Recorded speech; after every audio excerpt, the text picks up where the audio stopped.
Welcome to Ganapathi Academy Kakinada YouTube channel. ఇప్పుడు వరకు ఎవరైనా ఈ యూట్యూబ్ ఛానల్ని సబ్స్క్రైబ్ చేసుకున్నట్లయితే వెంటనే సబ్స్క్రైబ్ చేసుకోండి. ఈ వీడియో క్లాస్ యందు బయాలజీకి సంబంధించినంత వరకు లైకెన్స్ శిలీంధ్రాల్లో భాగంగా లైకెన్స్ యొక్క సమాచారం గురించి తెలుసుకుందాం.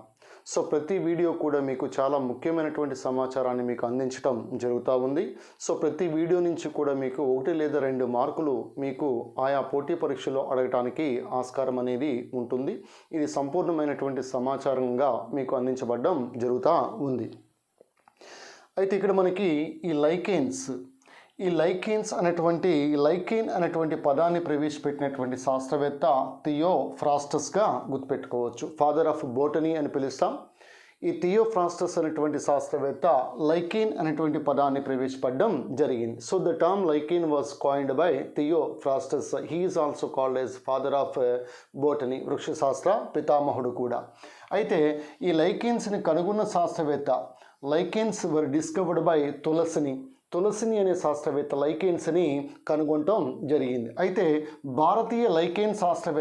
ప్రముఖ భారతీయ లైకెన్ శాస్త్రవేత్తగా అవస్థి పట్వర్ధన్ను గుర్తుపెట్టుకోవచ్చు. Awasthi Patwardhan is a famous lichen scientist in ఇండియాగా గుర్తుపెట్టుకోవచ్చు. వేరేజ్ ఫేమస్ లైకెన్ సైంటిస్ట్ ఇన్ ఆంధ్రప్రదేశ్లో ప్రముఖ లైకెన్ శాస్త్రవేత్తగా పిలువబడేది మనోహరాచారిగా గుర్తుపెట్టుకోవచ్చు. Manoharachari is the famous lichen scientist in Andhra Pradesh.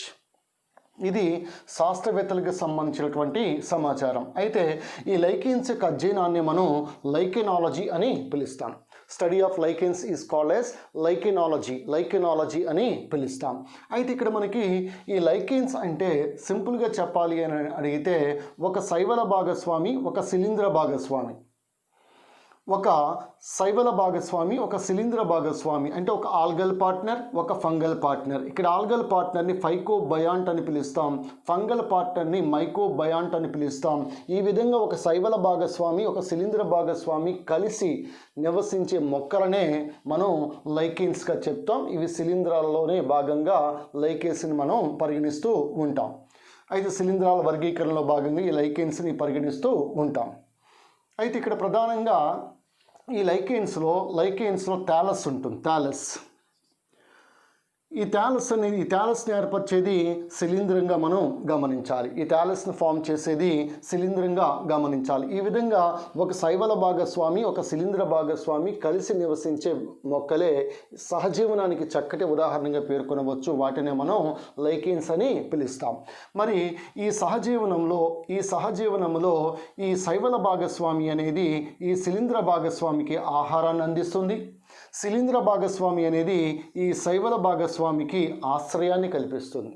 So ఈ విధంగా ఆశ్రయం, అదేవిధంగా రక్షణను కల్పిస్తుంది. సో కాబట్టి ఈ విధంగా ఒకదానికొకటి కలిసి జీవించే సహజీవనానికి చక్కటి ఉదాహరణగా మనం లైకెన్స్ని చెప్పొచ్చు. సో కావున లైకెన్స్లో ఈ శిలీంధ్ర భాగస్వామి విడిపోయినా జీవించలేదు, అదేవిధంగా శైవల భాగస్వామి విడిపోయినా జీవించలేదు. రెండు కలిపి సహజీవనం చేసే మొక్కల కిందే మనం లైకెన్స్గా భావించవచ్చు. అంటే అవి పెరిగినటువంటి వాతావరణంలో భాగంగా. సో కావున లైకెన్స్ సహజీవనం లేదా సింబయాసిస్కి చక్కటి ఉదాహరణగా మనం చెప్పవచ్చు. అయితే ఇక్కడ మనం ఈ సహజీవనం లేదా సింబయాసిస్ అనేటువంటి పదాన్ని ప్రవేశపెట్టింది డిబారీగా మనం గుర్తుపెట్టుకోవచ్చు. డిబారీ ఆధునిక శిలీంధ్ర శాస్త్ర పితామహుడు డిబారీ. ఈ డిబారీ అనేటువంటి శాస్త్రవేత్త ఈ సహజీవనం లేదా సింబయాసిస్ అనేటువంటి పదాన్ని ప్రవేశపెట్టడం జరిగింది. జనరల్గా ఫైకోబయాంట్ అన్నాం. ఫైకాలజీ అనగా ఏంటి?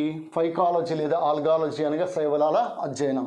మైకాలజీ లేదా మైసిటాలజీ అనగా శిలీంధ్రాల యొక్క అధ్యయనం. మైకాలజీ లేదా మైసిటాలజీ. కానీ అక్కడ ఫైకో అనే పదం వచ్చిందంటే అది శైవలానికి సంబంధించింది, మైకో అనే పదం వచ్చిందంటే అది శిలీంధ్రానికి సంబంధించిందిగా గుర్తుపెట్టుకోవచ్చు. ఈ సహజీవనంలో భాగంగానే వాట్ ఈజ్ మెంట్ బై హెలోటిజం అంటే ఏంటో మనం చూద్దాం. ఈ హెలోటిజంలో మనం ఆల్రెడీ చెప్పుకున్నాం శైవల భాగస్వామి, శిలీంధ్ర భాగస్వామి అని. ఇక్కడ శైవలం అనేది బానిసగా, ఒక స్లేవ్గా ఉంటుంది. శిలీంధ్రం అనేది ఒక యజమానిగా, ఓనర్గా లేదా మాస్టర్గా ఉంటుంది. సో ఇటువంటి సంబంధాన్ని మనం హెలోటిజం అని పిలుస్తాం. లైకెన్స్లో శైవలం అనేది బానిసగా, శిలీంధ్రం అనేది యజమానిగా ఉన్నట్లయితే దీన్నే మనం హెలోటిజం అని పిలుస్తాం. This is also very very important. Next మరి ఈ లైకెన్స్ అనేవి ఏ విధంగా ఉపయోగపడుతున్నాయో ఒకసారి చూద్దాం. ఇక్కడ ఈ లిట్మస్ పేపర్ తయారీకి ఉపయోగించే లైకెన్ అనేది రోజెల్లా అనేటువంటి లైకెన్ అనేది ఈ లిట్మస్ అనేటువంటి డై లభిస్తుంది. ఆ డైతో లిట్మస్ పేపర్ అనేది తయారు చేస్తారు. So it is obtained from Roccella lichen. Next usnic ఆమ్లం. ఈ అస్నిక్ ఆమ్లం అనేది అస్నియా అనేటువంటి లైకెన్ నుంచి లభిస్తుంది. జనరల్గా దగ్గు మందుల్లో ఉపయోగిస్తూ ఉంటారు. అదేవిధంగా ఈ రక్తాన్ని ఇట్ స్టాప్స్ బ్లీడింగ్, రక్తం గడ్డ కట్టేలాగా లేదంటే రక్తస్రావం జరగకుండా చూస్తూ ఉంటుంది అస్నిక్ ఆమ్లం. చాలా ఉపయోగాలు ఉంటాయి, కానీ దగ్గు మందులో ఉపయోగిస్తాం. అదే అగైన్ ఇట్ స్టాప్స్ బ్లీడింగ్గా గుర్తుపెట్టుకోవచ్చు. అస్నిక్ ఆమ్లం which is obtained from Usnea lichen.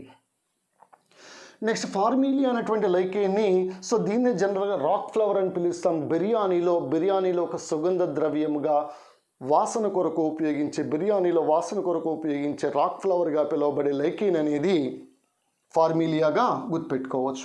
And very very important one is lichens అనేవి SO2 కాలుష్యానికి జీవ సూచికలు. They are the bio indicators for SO2 air pollution. అనగా ఎక్కడైతే SO2 కాలుష్యం అధికంగా ఉంటుందో ఆ ప్రాంతం వద్ద లైకెన్స్ అనేవి మనకి కనిపించవు. కావున లైకెన్స్ అనేవి they are very very sensitive to SO2 పొల్యూషన్గా గుర్తుపెట్టుకోవాలి. Very very important. Next Cladonia. ఈ క్లాడోనియా అనేటువంటి లైకెన్ని రీన్ డీర్ మాస్ అని పిలుస్తాం. రీన్ డీర్ అనేటువంటి ఒక జింక లాంటి జంతువుకి ఈ రీన్ డీర్కి ఆహారంగా ఉపయోగపడుతుంది కాబట్టి ఈ క్లాడోనియా అనేటువంటి లైకెన్ని రీన్ డీర్ మాస్ అని పిలుస్తాం. అదేవిధంగా ఈ లైకెన్స్ యొక్క పెరిగే ప్రదేశాన్ని బట్టి వాటిని రకరకాలుగా పిలుస్తూ ఉంటాం. For example saxicolous. ఈ సాక్సికోలస్ అనేటువంటి లైకెన్స్ అనేవి రాతిపై పెరిగే లైకెన్స్ని మనం సాక్సికోలస్ అని పిలుస్తాం. ఫర్ ఎగ్జాంపుల్ ఇవి కూడా లిథోఫైట్స్. రాతిపై పెరిగే మొక్కలు ఏమంటాం మనం? లిథోఫైట్స్ అని పిలుస్తాం. కాబట్టి లైకెన్స్ అనేవి దేనికి ఉదాహరణ? లిథోఫైట్స్కి ఉదాహరణ. కావున ఇవి లిథోఫైట్స్గా చెప్పొచ్చు. లిథోఫైట్స్ లైకెన్స్ అనేవి లిథోఫైట్స్గా చెప్పొచ్చు. సాక్సి అనగానే రాక్గా గుర్తుపెట్టుకోవాలి. నెక్స్ట్ కార్టికోలస్ అంటే బెరడుపై పెరిగే lichens. Lichens which are mainly grown on bark. Corti అనగానే బార్క్గా గుర్తుపెట్టుకోవచ్చు. Next lignicolous. Lichens which are mainly grown on wood. కలపపై పెరిగే లైకెన్స్ లిగ్నికోలస్ అంటాం. టెర్రికోలస్ అంటే నేలపై మృత్తికపై పెరిగే లైకెన్స్ని మనం టెర్రికోలస్ అని పిలుస్తాం. చాలా సందర్భాల్లో మనం ఈ చెట్ల యొక్క బార్క్ మీద చూడండి రకరకాలైనటువంటి రంగులతో, లేదా రాతిపై కూడా రకరకాలైనటువంటి రంగులతో మనకి మొక్కల మాదిరిగా ఒక దళసరి అట్ట మాదిరిగా కనిపిస్తూ ఉంటాయి. ఎల్లో కలర్లో కానీ, లేదా బ్లాక్ కలర్లో కానీ, బ్రౌన్ కలర్లో కానీ, గ్రే రంగులో కానీ మనకి లైకెన్స్ అనేవి కనిపిస్తూ ఉంటాయి.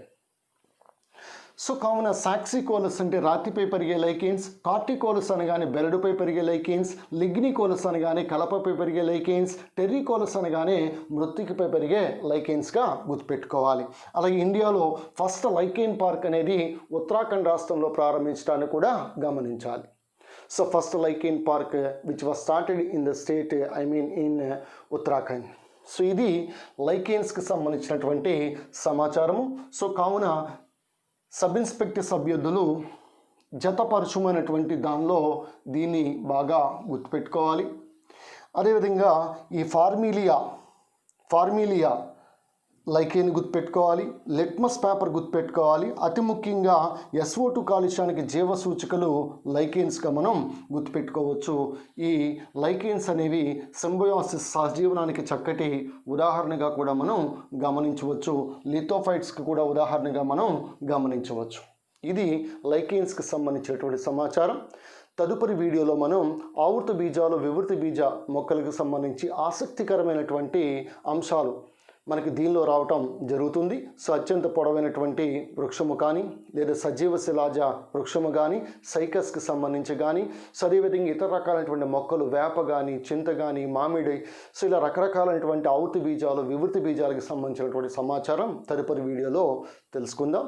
This is Ganapathi sir from Ganapathi Academy, Kakinada, Andhra Pradesh. Meet you tomorrow.